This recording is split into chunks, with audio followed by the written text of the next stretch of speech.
Welcome to the Sunday Conversation, and I'm Alan Masters. This morning I woke up and I heard as clear as a bell, your will is the Antichrist. Ooh. Right? And I thought, that is exactly right. And everybody's looking for this Antichrist person when all of us are guilty of being antichrists ourselves. Because as long as we are willful and we live in the will, then we are living in a parallel universe from where our Father in heaven and Jesus Christ wants us to be, which is to live according to His commandments and His laws and His rules, and to live in love, not in judgment, resentment, and will.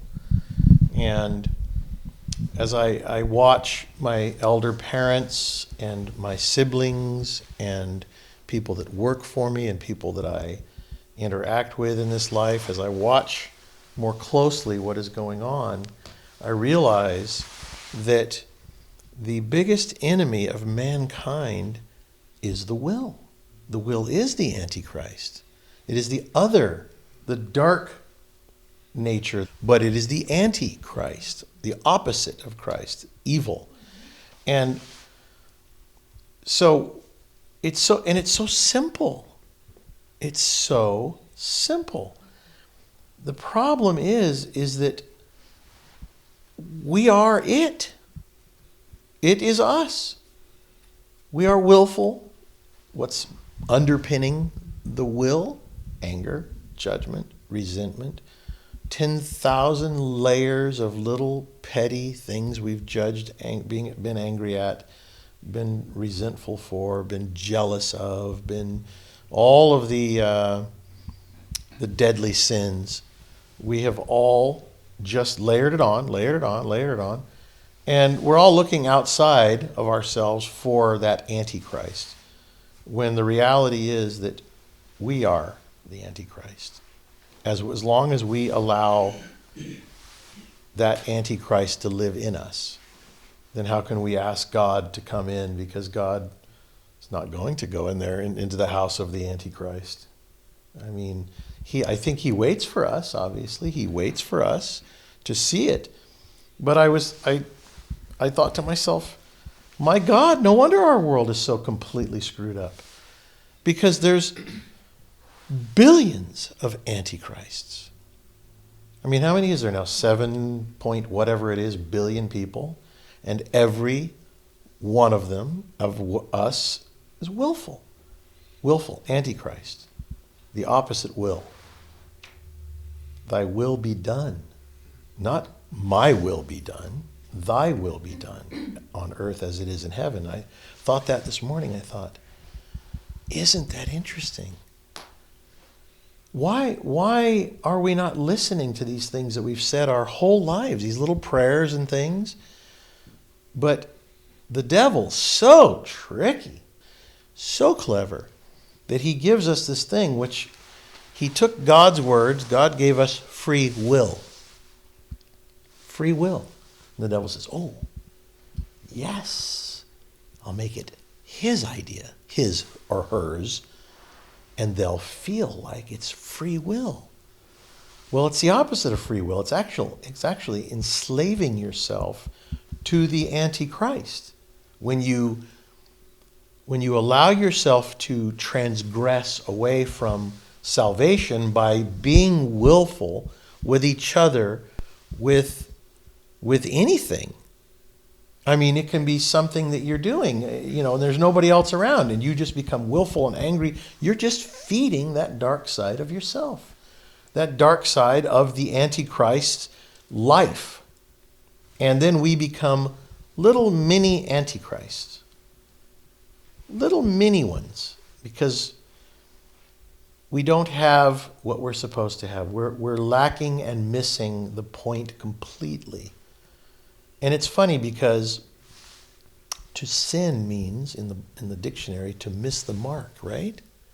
So it's like if you're shooting at a target and you keep missing the mark over and over again, you're sinning and you're missing the mark. Well, being willful And even if you're just a little bit willful, you just keep missing the mark. But at the end of the day, if you miss the mark your whole life, you're never going to end up at that destination that you really want to be at, which is obviously returning to heaven, returning to from which we come, right? And so if we keep on sinning, missing the mark, over and over again, and we're actually feeding this dark side of ourselves, becoming more and more and more willful. And I see it. I see it in myself. I see it in all of us that come here. I see it in the general public. And the more we go through life, the more we start taking on this very cynical, angry, judgmental way. It starts to show up as a look on our face. And you know what? When you're, forgive me, I'm going to use a term that my daughter taught me. When you're sitting quietly and you have your resting bitch face, you can see it, right? You don't notice it, but you're just sitting there, and then you'll look at people while they're sitting quietly, maybe even meditating, and they have that resting bitch face. That is, the mouth is turned down, the look, because we have become that. And it's an unconscious thing. And because we have lulled ourselves through a lifetime of missing the mark, aka sinning, missing the mark over and over again, never adjusting the sights. You know, I'm not a big gun guy, but if you look at any kind of gun stuff, you'll see one of the most important things is to adjust your sights, right? If you're going to buy a gun and you're going to buy ammunition, which is all very expensive, and you're going to shoot at a target, why keep shooting at a target with the sights out of adjustment and you keep missing the mark?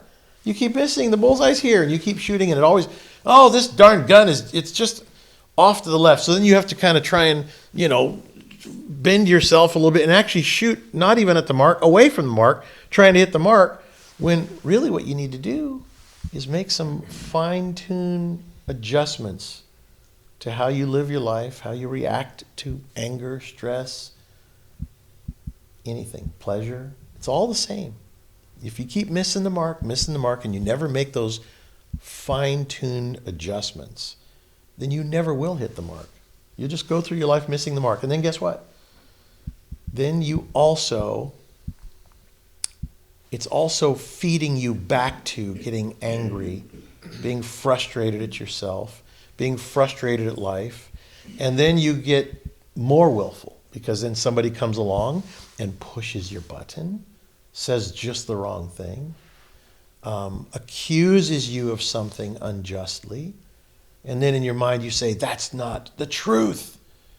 And then you get willful, and maybe you want to choke them. And I saw this in myself the other day. I thought, I'm going to punch that guy right in the face. And I thought, my little angel on my shoulder says, that's what he wants you to do. It's a trap set for fools. All of life is a trap set for fools. And if we want to be fools and be willful and angry and contemptuous and jealous and whatever it is for you personally that is your Achilles heel, then the devil will actually use that as a chain. And he keeps on adding links to that chain to pull you or to connect you to hell. So that when you try to jump up towards God, ping, your chain pulls tight, and he reminds you. Because the devil has all of your secret memories in his quiver to shoot right in your face, like I talked about last time. It's interesting because I'm watching my mom, and my mom is at an interesting stage of her life, and she has said some things to me that makes me realize that the veil between heaven and earth is not the way we've seen it in the movies. It's like it's a very thin veil. And my dad, I remember, named his boat Heaven on Earth. And then, of course, you watch movies and they show you as heaven is another planet. You're going to go to this other planet in a spaceship that God created just for you. All this fantasy garbage. When in reality, we either make our heaven or our hell right here by how we react how we fall from grace instead of rise to grace, and how willful we are, because I do believe that the will itself is the Antichrist in all of us. And collectively, we become the hive mind. We are all chained like that big bulldog chained to its doghouse. We are all chained to our sins, earthbound. And we make our lives hell. And my life, as I have been going these last few years through a lot of stressful things, I just, like a little kid, I remember thinking to myself, I'm not going to jump into my intellect, because my intellect will try to figure it out. My entrepreneur mind will try its best to solve the mystery. My genius side of myself that thinks of itself as so smart, and I would say, I don't know, I don't understand this. I want to think of this, kind of look at this like a little child and just say, I don't know. I remember being a little kid, just not understanding and not knowing, but not being angry at that. Not being angry at it, because when you don't know, you have a choice to make. Either you just admit it, I don't know, or you get angry at it and you try and fix it. I heard one time somebody say, to be an entrepreneur, first you have to have a problem, then an entrepreneur comes and fixes it. And I thought to myself, yeah, that's right. That's right. And I took that and I thought, I'm an entrepreneur. Pride. I'm a fixer. I can fix anything. I'm a MacGyver. I can fix anything. MacGyver is the guy that fixes anything with duct tape and baling wire. But you know what you can't fix? Yourself. Because you may be able to be a fixer and you may be able to fix all kinds of things out there in that world, but you can't fix yourself. There's only one fixer on this earth. His name is Jesus Christ. His Father in heaven, our Father, sent him to help fix us. But we want to be the fixer. We want to be the one that finds the antidote, that finds the solution, that finds the concoction of lizard tongue and eye of newt, boiled just right and smell the steam, you know? Because guess what?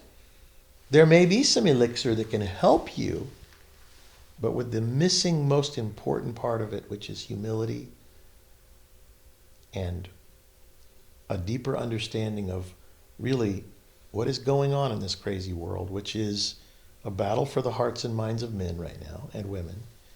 And we must return back to our Creator in our thoughts, in our minds, in our decisions, in how we live our life, how we react and deal with people, how you react and deal with business, and everything that you do. And you will then find yourself in a position where it comes back to that simple thing, the be still and know that I am God.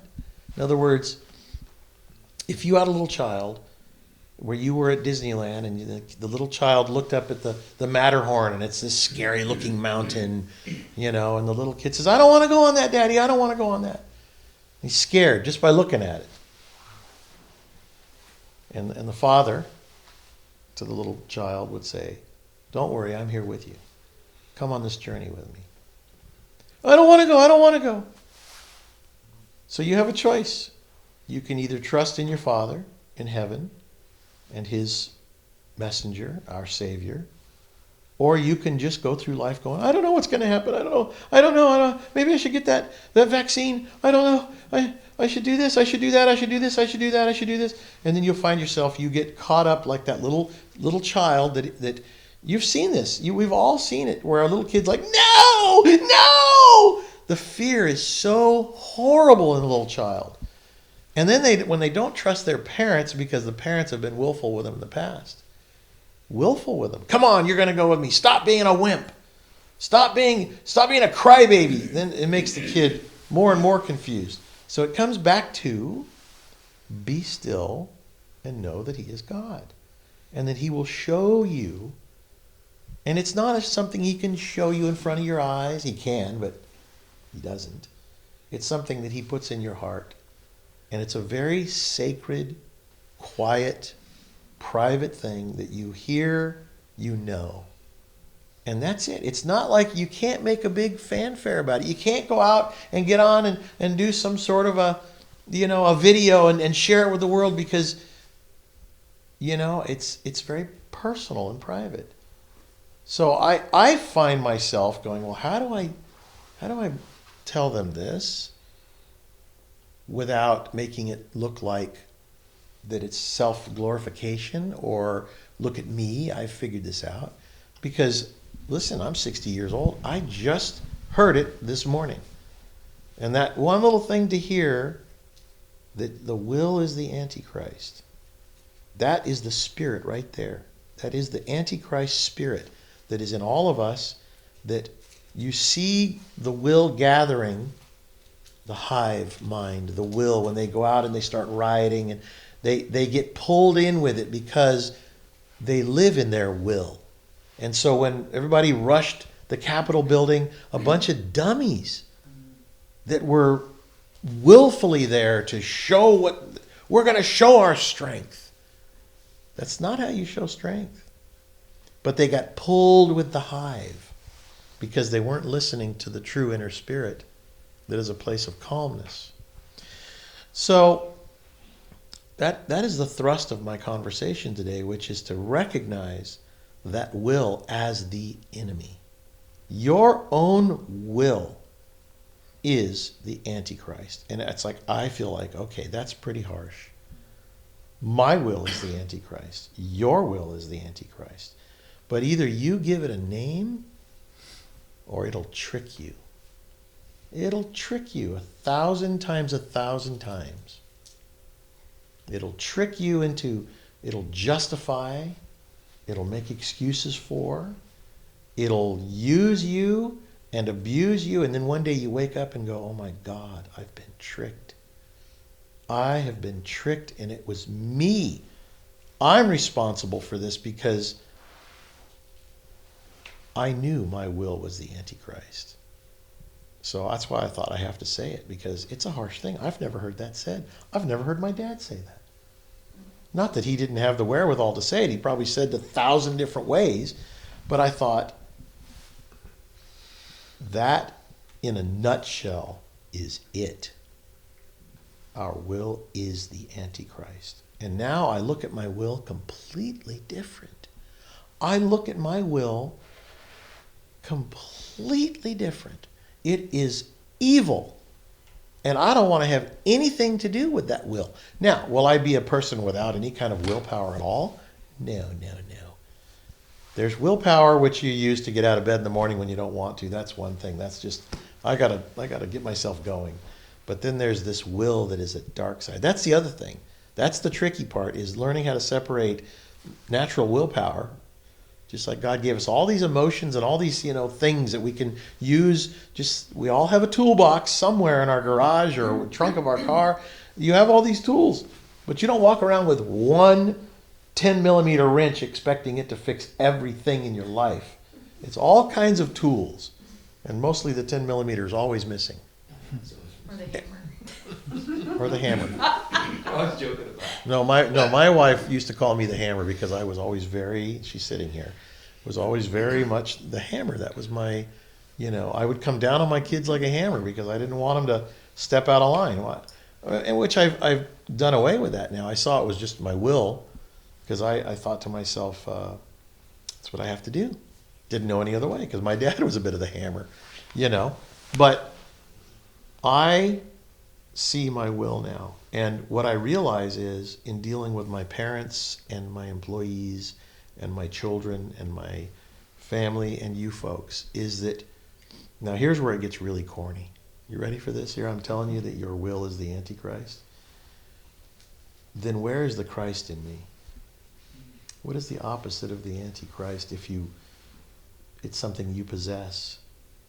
Love. The truest form of love. And what is the truest form of love, which I'm starting to realize? Total, complete forgiveness. Because if you ask your Father to forgive, for they know not what they do, then why can't we also, therefore, forgive for the things that we are angry about, resentful about, frustrated about, think are unfair. And what I realize is that forgiveness is a very interesting thing, because we all want to be forgiven, yet we do not really know how to forgive. And what love is, to me, what I've learned, love washes away judgment. Love washes away hatred. Love washes away contempt. Love washes away jealousy. Love washes away memories of wrongdoings and trespass. Love washes all those things away. Love is the most powerful thing that God created, that he gives to us. And then perhaps next in line with that is his ability to forgive us. He loves us first. He forgives us as part of the beautiful design of what he created us, and knowing that we are going to fail. And then I'm going to say that the next most interesting and probably important thing is failure. Because we need to fail. Every one of us need and will fail at one thing or another, whether it be business, marriage, life, friendships, business dealings, driving a car and crashing. We're going to fail. And every one of those little failures are really wonderful lessons. It's like if you were in school and God said, all right, the lesson for today is, I'm going to give you the hardest equation you could possibly figure out. And then once you fail at it, we're going to see what you learned. Right? If you knew that, you'd go, all right, I can't figure it out. It's just too much for me, God. You'd have kind of a look on your face like, yeah, you stumped me. You stumped the monkey. My monkey brain can't figure it out. And God said, all right, so what did you learn from it? Well, I learned that this didn't work and that didn't work and that didn't work. But we don't do that. We don't do our own life reviews. We don't do our failure reviews. We don't do our mistake review. Like, where could I have done better? Where did I go wrong? Where was my will involved? Where was my pride involved? Where was my jealousy involved? So what happens is we keep making these mistakes and these failures that happen to us in our lives over and over and over again. We never learn a damn thing, which is the definition of insanity, as you know, doing the same thing over and over. But when we get to that point in our lives where we actually go, wait a minute, that happened. What's the lesson in it? What have I learned? Even if you're a wood builder, and you build a house, and then all of a sudden the wall is not straight, and the things don't match up, do you fudge it and keep on going, and then now this house is crooked and it's not as strong, or do you go, all right, wow, we mismeasured somewhere? The honest contractor says, we mismeasured. We got to take this thing apart, at least back to this stage, and we've got to build it over. Which happens every now and then. It happens. You make a mistake. The phone rings while you're doing something on your way from the measurement to cutting the piece of wood. And was it 57 or 67? It was 67. So you cut it, you go over there, you build it, you start putting things together, and you do 50 more things, and then you go to put the top plate on, whatever, and you got this one board that's taller. Well, but it's now got a cascading effect. So the builders understand what I'm talking about, and even if it was a bad example, they know that sometimes you mismeasure. Sometimes you miss the mark. Sometimes you don't consider everything. Sometimes you make a mistake. Mistakes are not bad. They're just mistakes. And then you can learn from them, and you can grow from them if you learn, if you're not prideful and you try and mask it or make an excuse for it. Just the other day, I had a guy build a wall and had 2 doorways in it, and he didn't build the doorways correctly. There's a way that you do it. Builders understand there is a way that you do it so that the doorway has a strength to it. And he built it completely wrong. And I walked in and I said, why did you do that? That's not how you do it. He goes, oh, these aren't load-bearing walls. It doesn't matter. I said, no, it does matter. It matters to me. I want it done correctly. I want it done right.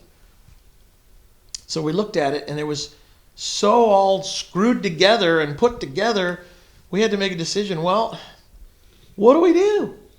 The wall is up. It's already too late. Once the wall is up, you either got to take the whole wall back down, or you have to start cutting things and doing things, and it was just horrible. And I looked at it and I said, all right, well, look. I took his excuse. I said, all right, it's not a load-bearing wall. Look, just don't do that again. Just, you got to build it the way it's meant to be built. And I walked away and I was like, oh, this is horrible. This is horrible. Because now I will always look at that doorway and know that it's not built correctly. There's a sin inside of that wall. You know what I'm saying? Right? So I just slept on it. I left it alone. I slept on it.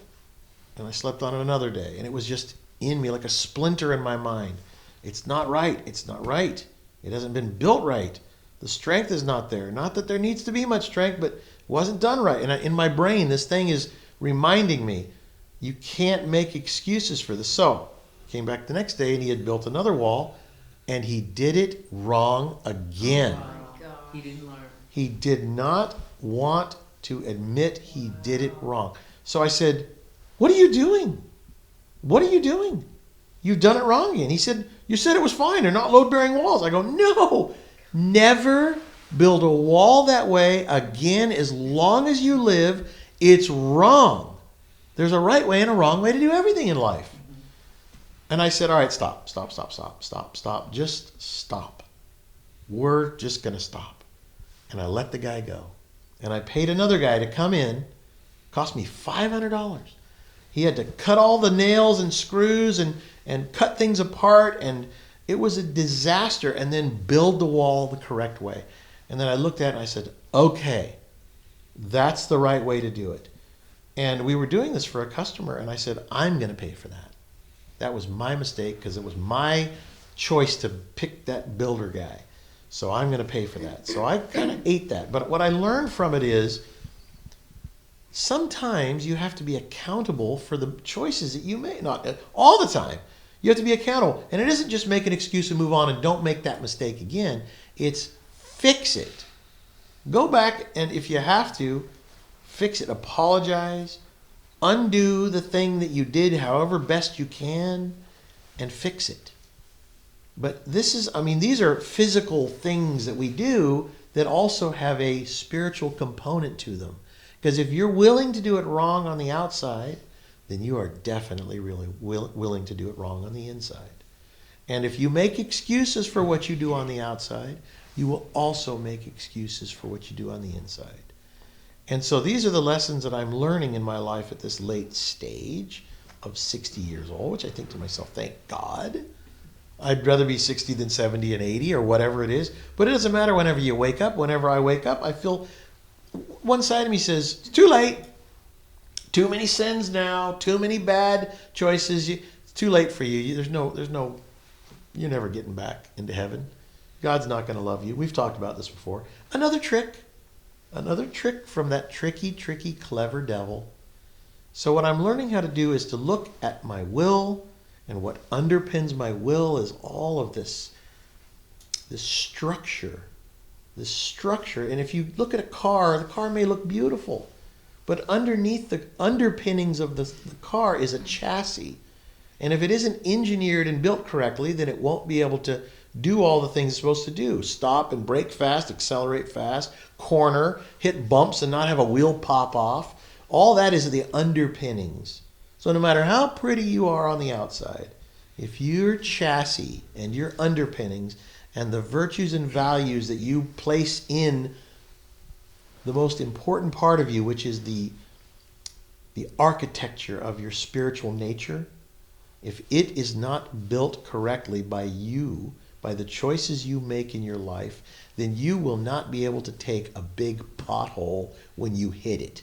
You will be consumed by that pothole of life. So I look at the underpinnings of all of the things that are my chassis, which is my will. Because I know I have to have a will of some substance. There is a will that gets me out of bed in the morning to go and do things I don't really want to do, whether it be taking out the trash or feeding the chickens. And my wife asked me to feed the chickens. No, don't make me feed the chickens. I hate feeding the chickens. but if she pushes a little bit harder, I'll go do it. So, it's a little battle of wills, but not the dark side of the will. Life is so interesting. It's constantly little readjustments, little refinements, turning the little screw. Guys know about carburetors. You got one next to me that knows about carburetors. If that screw in the carburetor that changes the air-fuel mixture is off, just a quarter turn, what could it matter that it's only a quarter turn, right? It couldn't matter very much, but it does. Have you ever seen a car sit in there going, bum, bum, bum, bum, bum, bum, bum, bum, bum, bum, bum, bum, and there's black smoke coming out of it? It's just running too rich, and it's using too much fuel, and it's also polluting the engine because when it's running rich, it's washing the cylinders with gasoline, and that'll shorten the engine life. So, if you just look at that quarter turn, look at the cascading ripple effect of a quarter turn on a carburetor screw that lets oxygen in to mix properly with the fuel. That's us. We are all a quarter turn off on all of our little things in life. We have to make these little tiny refinements constantly to ourselves in every way. If you look at every one of these things, your anger, quarter turn off. Your will, probably a half turn off. If you look at, jealousy for some people, boy, that could be a full turn of the screw. There's all kinds of little places where you can just make these little refinements. And if you see them as the underpinnings of literally the Antichrist in you, you have to refine him out of you by caring enough about each one of those things, how you treat people, how you care about them the same way that you care about your own self. One of the commandments. Love your neighbor as if he's your own self, as you love your own self. So, I don't want to build a crooked wall for somebody else. Nobody would know. I could hide that wall behind the drywall, that wood. Nobody would know. As soon as the trim's up, bingo, the door's in, nobody will know. Contractors do this all the time. They walk away with shoddy workmanship, but it's hidden behind a coat of paint and some drywall. Same with people with the auto industry. Everybody knows what Bondo is. They Bondo right over the rusted holes in the thing, and they hit a pothole and the Bondo falls out, and there's the ugly truth. So we have to look at these beautiful commandments that God gave us. They're not suggestions, they're commandments. Love your neighbor as you love yourself. Do things right. Refine yourself constantly. Recognize the dark side of yourself. See it for what it is. Call it for what it is. Imagine if you saw your will and you go, get out of here, you Antichrist. You may not say that out loud, but you say it to yourself. You will make a big correction right there on the spot. Because you're not going to let that Antichrist hurt the one you love, are you? If you are, and you did, then you need to see it and say, you know what, I am sorry. I'm going to watch that dirty little dog, that little rotten Antichrist in me. Because really, that's really what it is. It's like a little chihuahua biting at your heels all the time. Get away, go on. That's all you got to do. That's what I've been doing. I say, get out of here. Go on, go, shoot. Just like that rooster. We go out to we have 3 roosters out in our chicken pen, and we take a big 4-foot long stick with us, and that rooster that's his territory. Even though you're going in there to feed him, he's letting you know. He starts walking awful funny. They say a cocky rooster, right? He starts walking funny and looking at you funny and making that noise. He starts making his funny little, and he knows that there is a clash of the titans about to happen. But if you have what do they call that? An equalizer stick. And what I have to do with me inside of myself, that dirty, rotten Antichrist will, my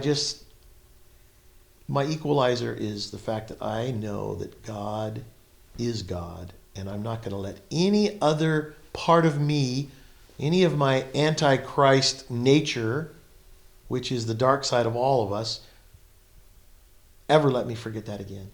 Because the devil will lull you into a state of, wow, I guess it's a hypnotic state. Like my dad wrote in the book, The Hypnotic States of Americans. We get into this hypnotic state and we forget. It's like the Matrix. There's the aware and the unaware. You get unaware and you forget. You can go years of your life, and one day you wake up and go, oh my God, what happened? Where have I been? What have I done? Oh my God, look at my life. I was having so much fun, I forgot. It's like Pinocchio in Boys Land. You forget. We forget for years. I see it all the time with comments from people. Roy, I haven't listened to you for years, but I'm back on board now. Where did they go for years? Where do we go? We go off into la la land. We feed ourselves the best of everything. We go to the movies all the time and distract ourselves. We listen to the news and watch the news and get distracted by it. And guess what? As we are rotting inside of ourselves by overindulgence and non-correction, non-self-correction, non-self-adjustments, because we're not paying attention. We're not paying attention to our Father in heaven. We're not listening to him. We're not listening to his guidance. We're not listening to his navigation that he puts in our hearts. We're just not listening. We're just not even available. Like the phone rings and we're not answering. We hear it and we're like, I don't want to hear from that guy right now. I'm having too much fun. Have you ever gotten a phone call and you look at it and go, nah, that's a Debbie Downer. I don't want to talk to her. I'm having too much fun right now. I'm not going to take that call. That's how we are with God too. We just don't want to hear the call. We hear the call. Conscience says, Maybe that's the only thing you get is And you're like, oh, shut up. Everything's going to be fine. Don't worry about it. I got this, God. I got it. God's like, okay, we'll see. So I think we just all have to be conscious of our own little Antichrist. It's like a little gift from the devil. We're lost in our heads. Lost in La La Land. Any comments from anybody?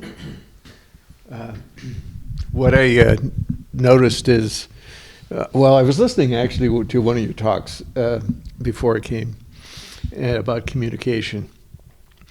And driving in, I realized what freedom means, because you're constantly in your head. I'm listening to you and I'm thinking, gee, how much should I make the check out for? What should I? It's these thoughts. I need to get some gas after I go today, and it's they're constant little things that pop into your head that keep you from listening, from being aware. And as I drove in, I realized to be free from all of those thoughts in your head, and to see, your dad mentioned one time that he was driving and he said, when I drive, it's like I'm sitting still and everything is moving past me. And I got a little bit of that feeling when you're not looking at anything in particular, you don't have a focal point, and you see everything that's around you, you're aware of everything that's around you, you're in a different, you're moving through time and space in a different way. And it's a freedom that most people don't know and don't have. Let me teach you guys something about driving a race car. Okay, and I know I've probably told this before, but it's worth telling again. I went to a very famous racetrack to take a driving course in open-wheeled race cars. An open-wheel race car is a little different than like a NASCAR car, where kind of looks like a regular car. Open wheel, you've seen them. The wheels are, at the corners, looks kind of like a spider, and it's much more dangerous. And you're sitting in the center of the car. And if you touch the wall or another car, the cars tangle up with each other. They're like almost puppets, and you can't tangle up their strings. So you have to keep the cars away from each other, and you also can't rub the wall. So with certain kinds of race cars, you can bump up against the wall and just keep on going. There's be a bunch of sparks. Not in an open-wheel race car. So I had to go through this very intense class. And what I learned in this class was how every move you make at a certain speed of 150 or 200 miles an hour makes a big difference.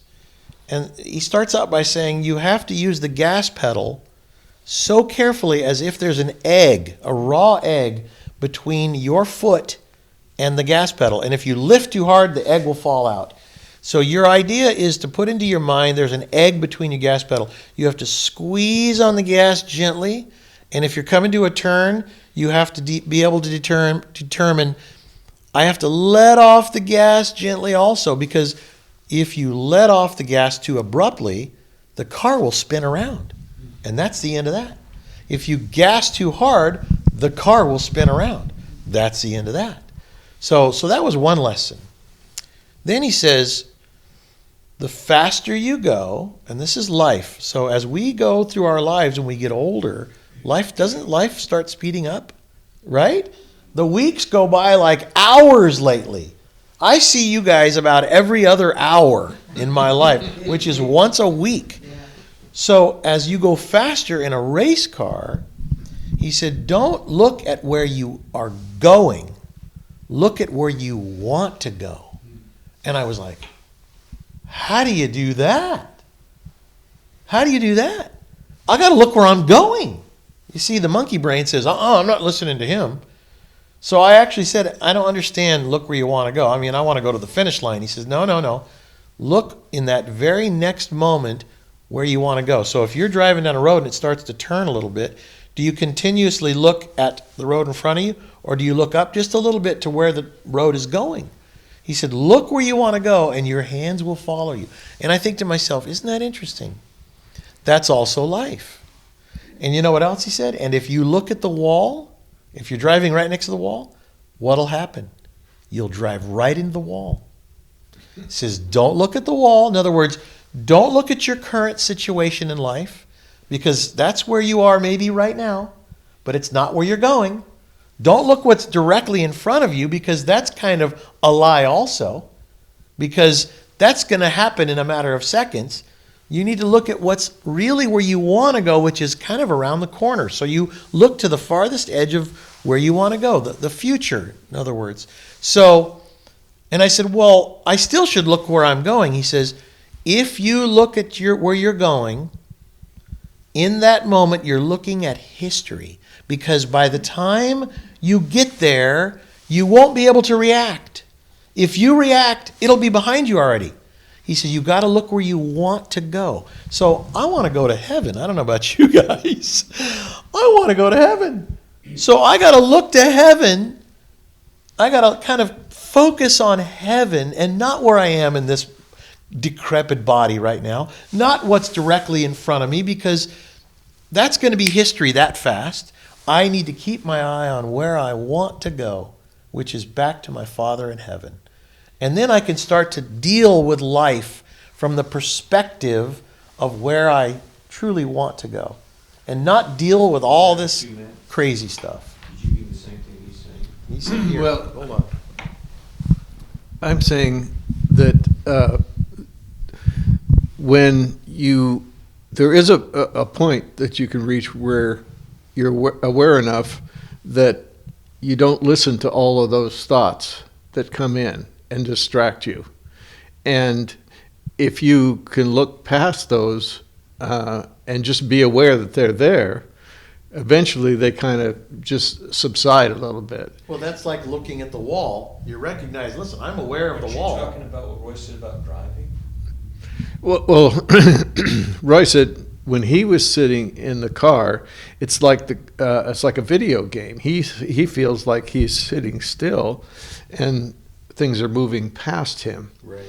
And when you have this freedom, where you're not bombarded with all this stuff, you have a consciousness that I think you're moving through time in I think it comes back to that calmness, and you're in almost in a different realm in that calmness that you can find yourself in, where it's like God, to me, my dad said one time, he says, if you get angry and you become ambitious. He says, and you go outside of God's protection. And I think from my dad's point of view, and I've been there myself, that when you are in the right place, it's like life is happening all around you, but you're in kind of this bubble of protection. It's like it can't get to you. It can't affect you. And it's trying to. Yeah, and there's a freedom in that, and it's a freedom that it's a freedom from the world, is what it is, Yeah. and you can feel it. It's I don't know how to say it. You can recognize it. Yeah, you can recognize Like it. the eye of the storm. Yes. Because if you're in the eye of the storm, everything's still. But if you just put your toe out, you're going to be sucked right into that whirlwind. Yeah. That's kind of what it's a like. certain calmness. There's a stillness, and I get it. I mean, I hear what you're saying completely, because if you've ever driven one of those video games, you're sitting perfectly still, and everything's coming at you, and you have to kind of react to it and drive and all that, and it's a kind of artificial. And what I guess it comes back to what I was trying to say, that we make our own heaven on earth or we make our own hell on earth. It's whether you're in the eye of the storm or you are the storm. And if you're caught up in that storm, you're swirling and life is going 100 miles an hour. And I think that is kind of that hell that we all create for ourselves, is we create a storm around us all the time, and we're just feeding it. That's the will. That is When the you will. do your own will, you get in there. It's a different life than when you're in Yeah. God's will, which is I've had a lot still.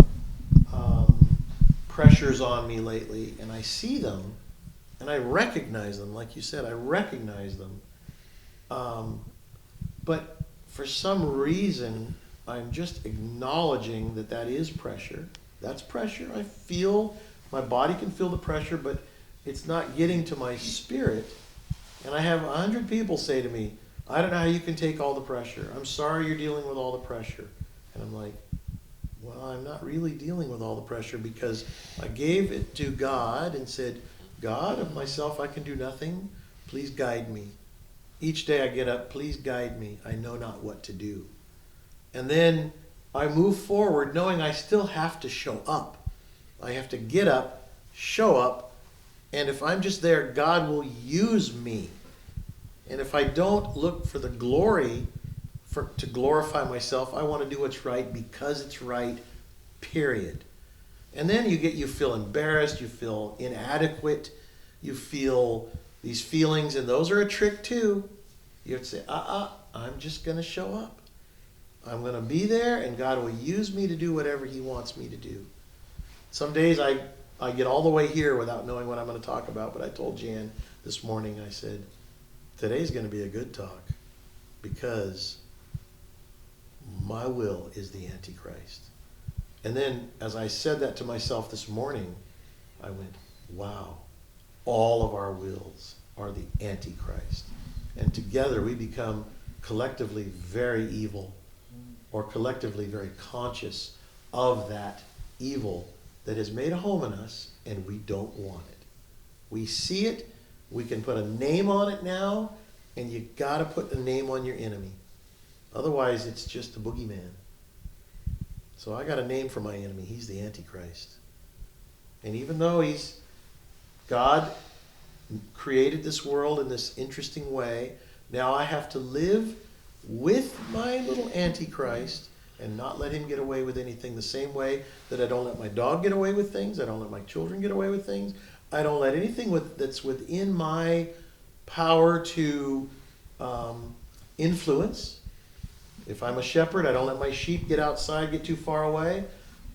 I have to be a good steward of that. I have to be a good shepherd. And so God gave me an Antichrist, and he is under my reign, and I am under his reign. And if you're listening, I pointed to God. Anyway, I think that's a good place to stop, because I got to go back and see my mom.